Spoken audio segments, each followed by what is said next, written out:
What's up, fellow procrastinators? I'm FlamecomMartian, and today there's this comment on a recent video that I made that I want to delve into a little more. So this is a sort of response video. YouTube hasn't had response videos for a while now.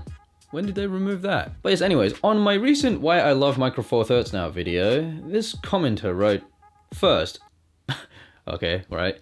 Very original. But then something else he said, he or she said, it was very interesting. The commenter here said, that's something I never knew, and then in brackets, smaller lens equals better overall. Now it's interesting that you say better overall, but let's just deconstruct this comment. Now there's something you have to understand about videographers and photographers. Those terms are an umbrella term covering a wide range of disciplines. You have wedding photographers and landscape photographers, or wedding videographers, or street photographers, or vloggers, what else? Architecture photographers. What else? Fashion photographers, commercial videographers, corporate videographers, and then there's YouTubers with point and shoot cameras sitting behind a desk or in front of a desk or in front of a camera and then talking in their room like I am right now. But yeah, videographers, photographers, just a wide range of disciplines. Because of all those different ranges and disciplines of videographers and photographers that I just mentioned, because there's all those different sort of people, then it's different sensor, different camera, different lens for different people. Now do keep in mind, that video was labeled Why I Love Micro Four Thirds Now, not everyone else. Now Claire from Gear Seekers, she shoots a lot on the 5D Mark III, I believe, but yeah, just one of the Canon full frame cameras, and she pairs it up with a 40mm. I think that's her main lens, 40mm. And yeah, that's a big camera, albeit with a small lens, but you know, a very big sensor. The advantage of a full frame sensor is, you know, because it's physically bigger, it can gather more light, and she can just, you know, shoot wider given a longer focal length, which is something that I don't really have the privilege of, you know, pairing a Sigma 18-35 onto a Panasonic G7. I'm at the most zoomed out right now, and I can only get this much.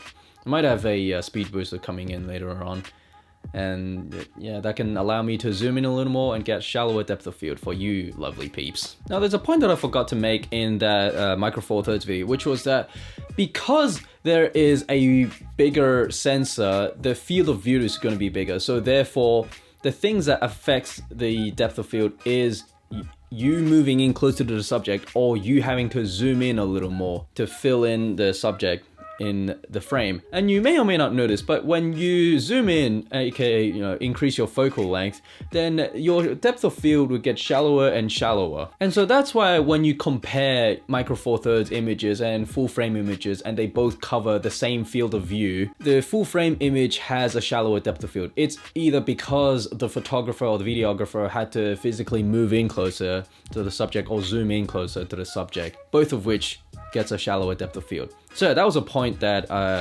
I forgot to mention. But another thing is that sometimes when clients, you know, they enlist videographers, but then they come and then they just see that they have let me get a lens for it as an example.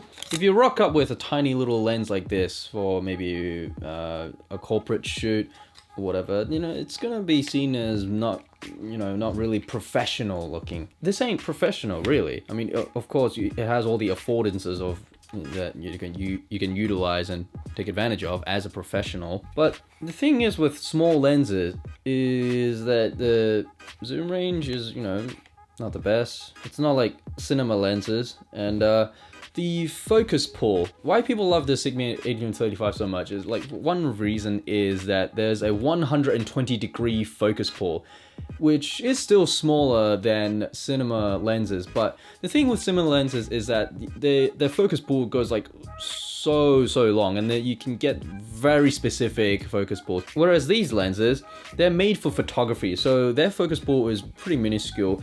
And a lot of the ones that I have a system that's called focus by wire. I don't get how it works, but basically if you don't have electrical communication with the camera body, then you can't shift focus. And these focus rings are not the widest or the best to use, and it's like too small to, you know, pull off professional focus pull. And so to you saying that smaller lens equals better overall, It depends what kind of videographer or photographer you are. Definitely if you're a professional videographer, you don't want something tiny like this with a tiny focus pull. I mean, the focus distance between a meter and infinity is very small, you know, in contrast with cinema lenses. So yeah, that's something you don't want.